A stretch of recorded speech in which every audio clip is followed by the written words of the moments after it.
Also, the employer needs to provide training for the remote workers. Remote workers need en materia de tecnologías de la información para blindar y para seguir vigilando y teniendo un control sobre esta modalidad. ¿Cuáles son las obligaciones especiales del teletrabajador? Pues bueno, justamente hablando de estos costos y estos insumos, el teletrabajador debe de informar de común acuerdo con el patrón sobre los servicios y los costos que tienen estos en materia de telecomunicaciones y servicios adicionales como es el de electricidad. Debe de atender y utilizar los mecanismos de supervisión de las actividades que van en relación con la NOM 037, que en un momento lo vamos a atender, y debe de atender y respetar las políticas y mecanismos de protección utilizados por el patrón para el desempeño de sus actividades. En relación a la NOM, el objetivo principal es prevenir accidentes y enfermedades dentro del lugar de trabajo establecido por el teletrabajador.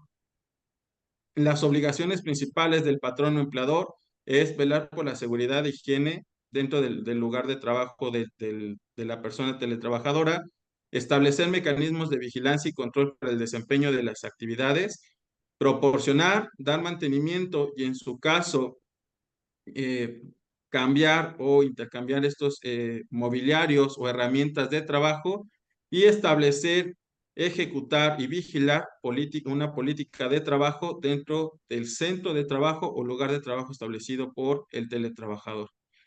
Tiene que acatar un procedimiento de evaluación y tiene que impartir capacitación y adiestramiento a todo el personal que esté bajo esta modalidad. ¿Cuáles son los retos a los cuales nos enfrentamos principalmente ahorita en la legislación y con esta nueva reforma? Pues es mejores prácticas por parte de los empleadores para evitar una confusión con otra materia, como lo había comentado al principio de mi presentación, para que no se confunda con una prestación de servicios profesionales, tener un buen compliance laboral para poder evitar confusiones de otra materia. En cuestión a la reforma que hubo, hay varias deficiencias para actividades de teletrabajadores Queda un minuto. que laboran en el extranjero, gracias, ya que no contempla en ninguno de sus apartados, en ninguno de sus artículos, qué va a pasar con aquellos trabajadores que ejercen esta modalidad en el extranjero. Y en consecuencia, hubo una reforma también al procedimiento laboral y te sugiere una parte conciliatoria previa a un tema de litigio. Y esta parte conciliatoria también habla de un acto personalísimo por parte del trabajador. Luego entonces, para aquellas personas teletrabajadoras que ejerzan sus funciones fuera del país, es decir, en el extranjero, y que estén apegados a las condiciones y a la legislación laboral, también es un nuevo reto que tenemos los que nos dedicamos a la materia para poder brindar los derechos tanto del empleador como del trabajador. Básicamente, a grosso modo, ese es el panorama del teletrabajo en México. Y pues bueno, quedo a sus órdenes por si hay dudas o comentarios al respecto. Gracias. Gracias, doctor Quintana. Acto seguido presentamos al doctor Luis Garcés de CCB Abogados Ecuador, con más de 5 años de experiencia en Derecho Procesal, Derecho Financiero y Derecho Laboral. Abogado por la Universidad de las Américas, UDLA, máster en Derecho Procesal por la Universidad Andina Simón Bolívar, máster en Derecho Comercial Internacional por la Universidad Internacional de La Rioja, UNIR. Adelante, doctor Garcés. Buenos días con todos, muchas gracias por la presentación e invitación. Voy a proceder a compartir mi presentación.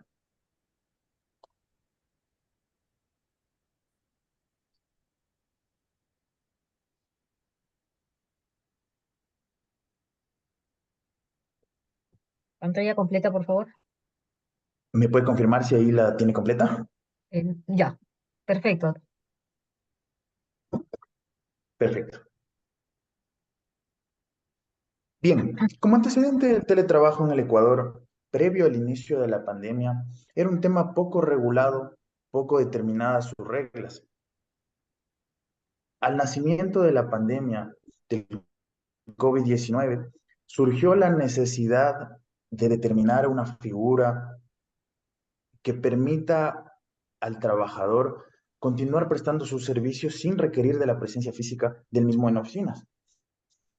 En ese sentido, inicialmente de acuerdos ministeriales del Ministerio del Trabajo que trataban sobre el tema de teletrabajo y posteriormente en el año 2020 se aprobó la Ley Orgánica de Apoyo Humanitario que dentro de su contenido agregó un artículo al Código del Trabajo que definió y determinó las reglas relativas al teletrabajo. Básicamente se señaló que el teletrabajo es una forma de organización laboral que utiliza como soporte las tecnologías de la información y la comunicación, precisamente para el contacto y control entre el trabajador y el empleador, sin que se requiera de la presencia física del trabajador en un sitio específico de trabajo. La norma indica que para establecer la modalidad del teletrabajo, lo que se requiere es un acuerdo entre las partes que puede darse al inicio de la relación laboral o puede darse en medio de ella. Para ello, se han establecido 4 modalidades de teletrabajo. La primera es la autónoma, mediante la cual los trabajadores utilizan su propio domicilio o un lugar determinado escogido para realizar sus labores diarias. Los móviles, donde no hay un trabajo de lugar, un trabajo específico, un lugar de trabajo específico, sino que se puede realizar en diferentes lugares. Parciales, que son aquellos que trabajan en su domicilio 2 o 3 días y el resto lo realizan en las oficinas del empleador. Y los ocasionales, que son realizados en ocasiones o en circunstancias convenidas.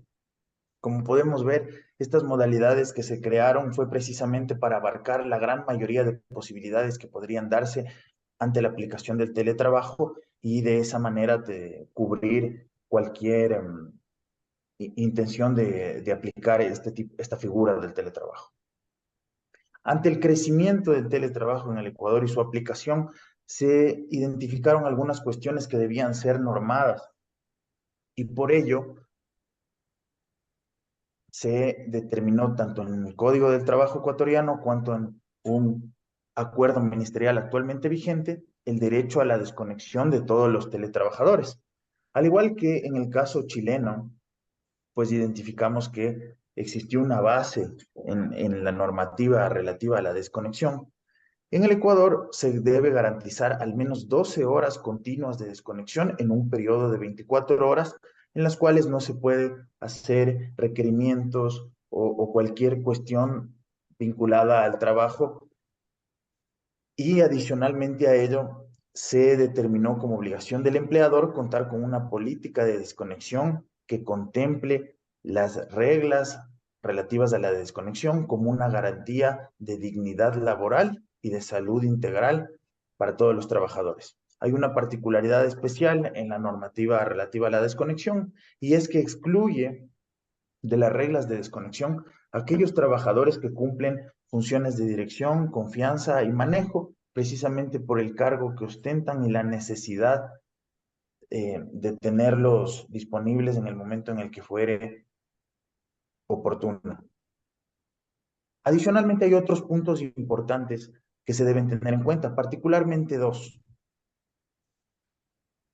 En la normativa se determina como obligación del empleador adoptar las medidas eficaces para garantizar el mayor grado posible de seguridad y salud dentro del espacio de teletrabajo. Es decir, se ha obligado al empleador a verificar que el espacio donde teletrabaje el trabajador sea seguro y saludable, como una obligación de este. Sin embargo, la misma norma deja abierta la posibilidad de que si es el trabajador quien decide el lugar de trabajo, sea él mismo quien garantice que sea un lugar seguro y saludable.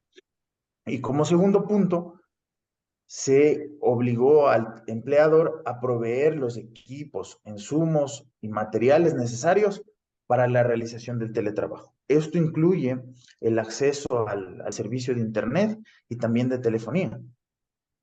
Otro punto importante a tener en cuenta es que el teletrabajo, al igual que el trabajo presencial en oficinas reviste de todos los derechos y garantías laborales que se establecen en la ley, particularmente en el Código del Trabajo y también en la Constitución de la República. Adicionalmente, la norma dice que las partes pueden pactar libremente, de mutuo acuerdo, el periodo de vigencia del teletrabajo en función de sus intereses mutuos y en ese sentido aplicarlo de esa manera. Hoy en día el teletrabajo es muy utilizado en el Ecuador, pues cada parte ha identificado una serie de beneficios, tanto para el empleador como es la reducción de costos y para el trabajador cercanía hacia su hogar, considerando que hoy en día está regulado temas importantes como la salud, seguridad, eh, el proporcionamiento de equipos e insumos y el derecho a la desconexión laboral, es una herramienta que indudablemente aporta muchísimo al sector productivo y al derecho laboral en general. Queda un Finalmente minuto, debo Luis. decir, perdón. Queda un minuto. Sí, no se preocupe. Finalmente debo decir que estamos seguros que con el paso del tiempo se van a regular algunas cuestiones que todavía no están determinadas de forma concreta, como es algunas relativas al derecho a la intimidad, entre otros. Precisamente estas se van a ir generando una vez se vaya identificando el problema. Como lo mencionó uno de los panelistas, aplicar cámaras de seguridad u otro tipo de cuestiones para controlar que el trabajo se esté realizando limita con algunos derechos como es la intimidad u otros similares, que a la fecha no están totalmente definidos en cuanto a materia de teletrabajo en el Ecuador y estamos convencidos que eso se irá regulando con el paso del tiempo. Eso en cuanto a mi presentación. Muchas gracias a todos por su asistencia. Muchísimas gracias al doctor Luis Garcés. Finalmente escucharemos al doctor Ignacio Ponte Brandt. Él es abogado por la Universidad Católica Andrés Bello, representante de Venezuela, fue socio principal en el escritorio Rosales Ponte Gonella Asociados. Desde el año 2006 hasta la fecha, es socio fundador del escritorio Ponte Andrade y Casanova, en el cual se desempeña especialmente en las áreas de derecho procesal, derecho del trabajo, inversiones extranjeras, contratos y resolución alterna de controversias. Adelante, doctor Ignacio Ponte, por favor.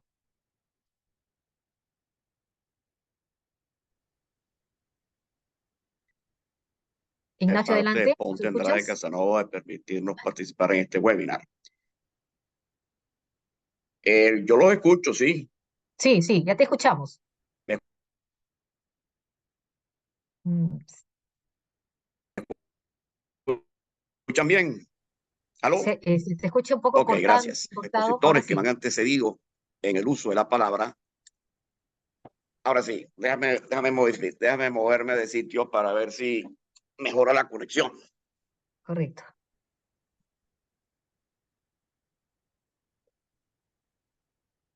¿Ahora me escucha mejor? Sí, ahora sí. Ahora sí, perfecto.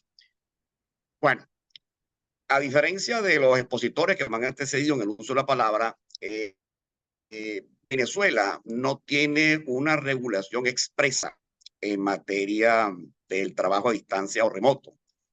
Eso no significa que en Venezuela no se pueda trabajar a distancia o remoto, al contrario, es perfectamente factible. Y de hecho, se ha asimilado esa figura a lo que la ley tiene en sus artículos 209 al 217, la ley orgánica del trabajo, los trabajadores y las trabajadoras, a los denominados trabajadores a domicilio, que justamente traen una serie de normas bastante generales en lo que respecta a la posibilidad de trabajar desde el hogar, por así decirlo. Y señala, bueno, son los tres elementos constitutivos de la relación de trabajo, como son subordinación, prestación de servicios y remuneración.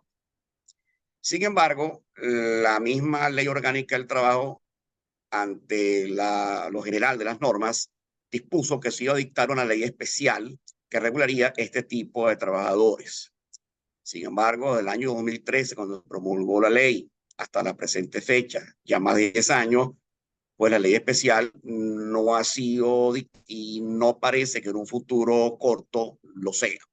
Por lo tanto, aquí hay una situación un poco, digamos, de vaga en lo que respecta a la aplicación de las normas, porque insisto que son principios generales los que están establecidos en la ley, pero no, por ejemplo, como también han señalado previamente, situaciones de lactancia situaciones de la posibilidad de revertir el trabajo remoto y volver al trabajo fijo, y la posibilidad por parte de la empresa de, por ejemplo, tener la obligación de reengañar a ese trabajador.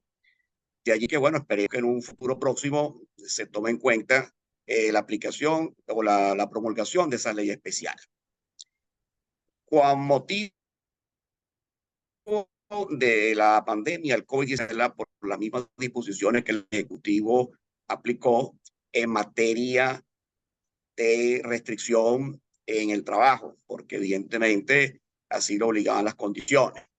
Y justamente fue que se estableció como una especie de marco regulatorio convencional, porque insisto que no hubo nada legal sobre la posibilidad de trabajar y se fueron construyendo unas ciertas condiciones mínimas.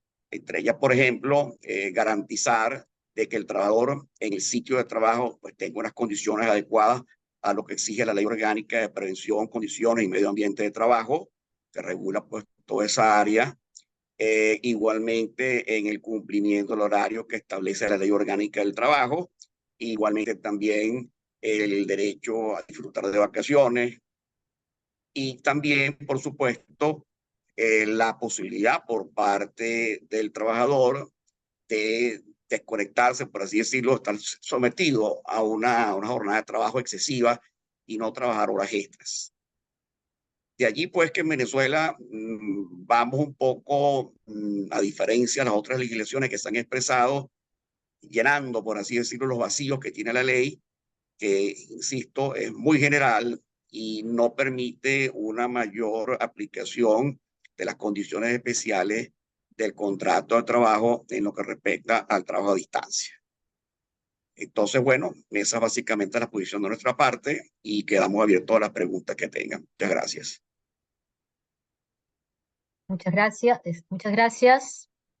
A continuación vamos a pasar a la etapa de preguntas. Por razones de tiempo hemos elegido solamente una pregunta por expositor. Les pedimos por favor que las respuestas no se excedan de 1 minuto por cada uno de ellos. El caso del representante del Perú. ¿Qué sucede con la compensación por uso de Internet, energía y bienes propios del trabajador en las micro y pequeñas empresas? ¿El empleador debe pagar una compensación? Gracias, Silvia. En ese caso, la norma establece de manera expresa que las micro y pequeñas empresas no tienen esa obligación, a diferencia de las empresas comunes, por llamarlas así. Reitero, no hay obligación de las micro y pequeñas empresas de pagar esta compensación, salvo, evidentemente, pacto en contrario, ¿no? Muchas gracias. Para la representante de Argentina, ¿qué sucede si yo como empleador en Argentina no puedo otorgarle tareas al teletrabajador que revocó su decisión de trabajar en forma remota? María Cecilia, Gracias, por favor. Silvia. Perfecto. Bueno, en este caso en particular se va a dar la situación de que el empleado podría llegar a considerarse despedido en caso de que el empleador no pueda otorgarle tareas en la dependencia donde prestaba tareas o en la dependencia más cercana a su domicilio, y a la vez le da la posibilidad al empleado de accionar contra la empresa para que se restablezcan las condiciones originales. Pero hay una salvedad. La compañía podría acreditar fehacientemente la imposibilidad de otorgarle tareas, entonces de esa manera podría de alguna manera solucionarlo. Gracias, María Cecilia. Para el caso de Colombia, para Luisa María Jaramillo, ¿es el teletrabajo la figura idónea para los modelos híbridos y o de alternancia de trabajo? Hola Silvia, gracias. Pues como le indicaba, si bien es cierto no existe una obligación legal de acudir a la figura del teletrabajo para regular esos modelos híbridos o de alternancia de trabajo, sí es la figura que se ha recomendado implementar precisamente porque logra cobijar y regular esta modalidad especial de prestación de servicio. Si bien es cierto, no están, como lo digo, obligado en ley, el Ministerio de Trabajo se ha conminado y ha generado y ha indicado que es la figura recomendada. Y no es obligatorio. Gracias. Gracias. Para Silvia Morales de Chile, ¿se puede mantener una relación laboral en teletrabajo con una empresa chilena desde el extranjero? Muchas gracias. Como le adelanté en la presentación, en principio no está regulado el trabajo fuera de Chile, el teletrabajo, por lo que cualquier contratación en principio no se ajustaría a la ley y podría generar riesgos para la empresa. Entonces, para poder evaluar correctamente cómo regular la relación, debemos evaluar correctamente algunos elementos. Por ejemplo, la responsabilidad de la empresa por la seguridad en el trabajo fuera de Chile. ¿Es posible poder resguardar la seguridad del trabajador? ¿Qué se sabe del lugar donde se van a desempeñar los servicios? Por ejemplo, si el lugar de residencia final es un destino de alto costo, el riesgo de la seguridad puede ser muy elevado. Por ejemplo, un accidente de trayecto en otro país puede tener costos exorbitantes que no van a estar cubiertos por el seguro de accidentes que regula acá en Chile. En caso de enfermedad también, el trabajador tampoco tendría derecho a una licencia médica, lo que genera un costo y riesgo para la empresa, siendo necesario que el trabajador asuma el costo de un seguro personal de salud y de accidentes, por lo que pagaría doble seguro. También hay otro elemento que son las consecuencias del trabajo en relación a los deberes impositivos y migratorios en el país de residencia del trabajador al país donde se quiere cambiar. ¿Dónde va a residir el trabajador y con qué visa lo hará? ¿La visa de destino le permite tener actividades remuneradas? Entonces, con toda esta información podemos despejar cuál es la vía idónea para poder operar. Hay alternativas, sí, y podemos también conversarlo con los distintos países que componen esta alianza, pero se deben tener en cuenta que los servicios personales transfronterizos aún es un desafío en el derecho laboral en Chile y como también escuchamos en otros países, y que no se encuentra correctamente regulado en esta jurisdicción. Muchas gracias, Silvia. Para el caso de México, doctor Jaciel Quintanar, ¿cuáles serían puntualmente las principales obligaciones de los empleadores de personas teletrabajadoras? Muchas gracias. Las principales obligaciones es proporcionar equipos e insumos. Hablábamos de equipo de cómputo, sillas ergonómicas, materiales como USBs, en fin. Eh, Hay que realizar también el apoyo a estas personas teletrabajadoras para el pago de servicios como energía eléctrica, servicio telefónico, internet, etcétera. Hay que generar los mecanismos de contacto, supervisión, duración y distribución de horas y de condiciones de trabajo. Hay que respetar el derecho a la desconexión y el derecho a la privacidad. Y finalmente, generar los mecanismos de capacitación y adiestramiento para las personas teletrabajadoras. Muchas gracias, doctor Quintanar. El caso de Ecuador, doctor Luis Garcés, ¿qué se puede hacer si se incumple la política de desconexión laboral del empleador? Muchas gracias por la pregunta. La norma relativa a la política de desconexión y en general a los derechos de desconexión determina que cada empleador debe tener una política de desconexión que dentro de sus parámetros incluya un procedimiento interno para tramitar quejas por el irrespeto al derecho de la desconexión. En ese sentido, si se incumple alguna estipulación de la política de desconexión o si existe algún tipo de queja, se tiene que tramitar el procedimiento interno que esté estipulado en esa misma política de desconexión. Muchas gracias. Y finalmente, para el doctor Ignacio Ponte, con vista a la ausencia de la normativa legal expresa en Venezuela, como nos señaló, ¿existe algún tipo de pronunciamiento sobre quién debe asumir los costos que se deriven del ejercicio del teletrabajo? Sí, bueno, complementando la posición, la Ley Orgánica del Trabajo exige que toda condición, bien sea inicial o futura, que se pacte de la relación de trabajo, debe estar necesariamente por escrito.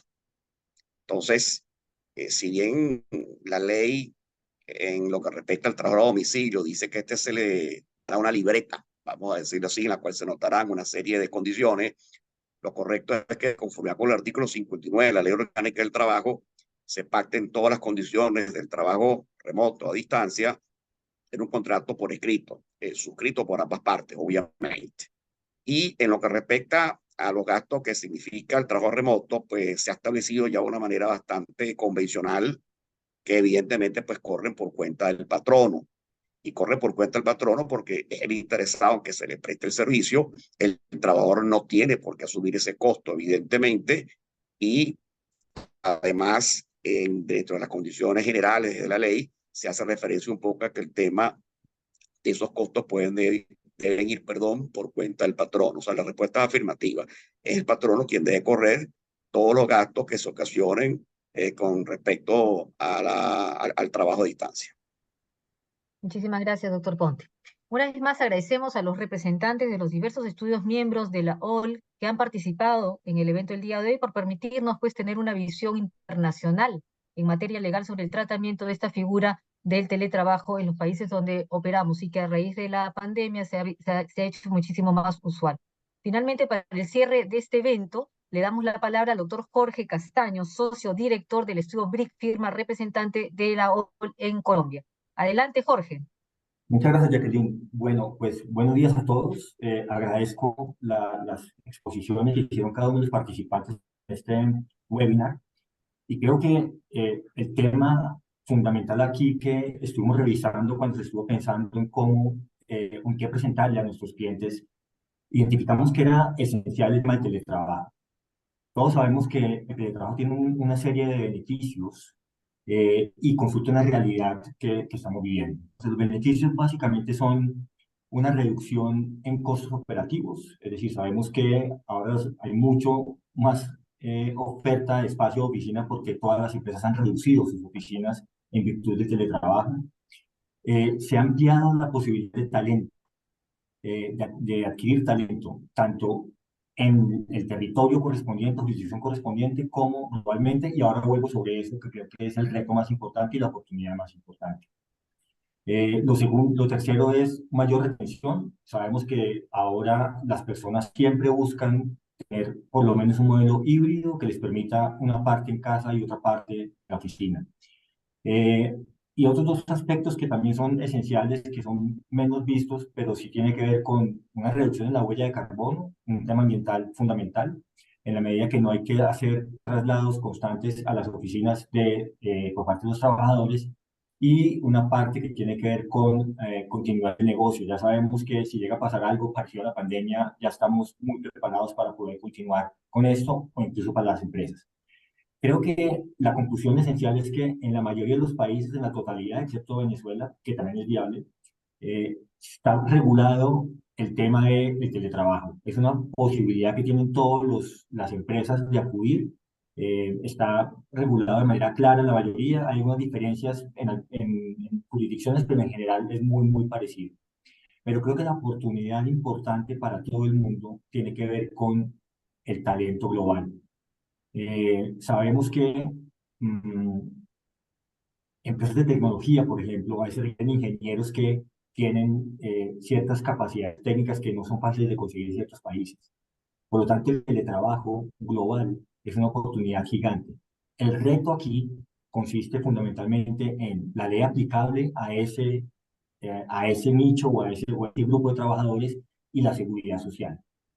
Hay países que tienen eso definido de alguna forma, otros no tanto, pero sí consideramos que debería revisarse, y en orden como organización o como alianza de abogados tenemos la capacidad de poder dar una visión completa regional que permita a empresas ver la posibilidad de contratar abogados en distintos países con la correspondiente protección que se requiere, pero con esa oportunidad que la consideramos muy relevante. Es común que los clientes nuestros nos consulten constantemente desde afuera y desde Colombia la posibilidad de contratación de trabajadores en otras jurisdicciones ubicados en otros países.